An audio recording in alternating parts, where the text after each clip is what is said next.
শুনেন,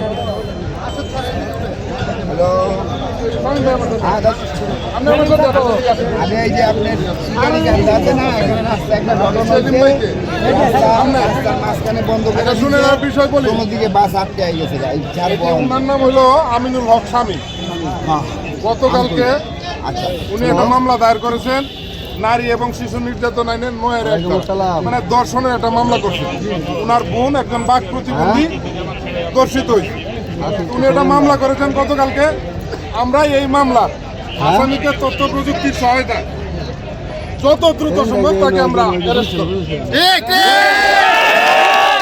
অ্যারেস্ট করে তাকে আমরা আইনের আওতায় আনবো। তো বিষয়টা হলো আজকে এখানে যে বিষয়টা হচ্ছে, উনি হলো সেলিম ভাই আর উনি মামলার বাদী। এই যে উনার নাম হলো আমিনুল হক স্বামী। উনি ভিকটিমের আপন ভাই, উনিও ভাই। ঠিক আছে, আমরা ওনাদেরকে বলেছি যে আমাদেরকে যেহেতু একটা ঘটনা ঘটছে, আমাদের একটু সময় দেন, আমরা যেভাবেই হোক আসামিকে যেখান থেকে পারি আমাদেরকে ওনাকে ধরে আইনের আওতায় আনবো। ঠিক ঠিক, কোনো কিছু না করে জনদুর্ভুক্ত দয়া করে কেউ করবেন না।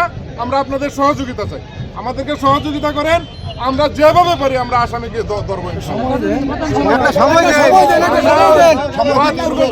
আসামিকে ধরে দেবো।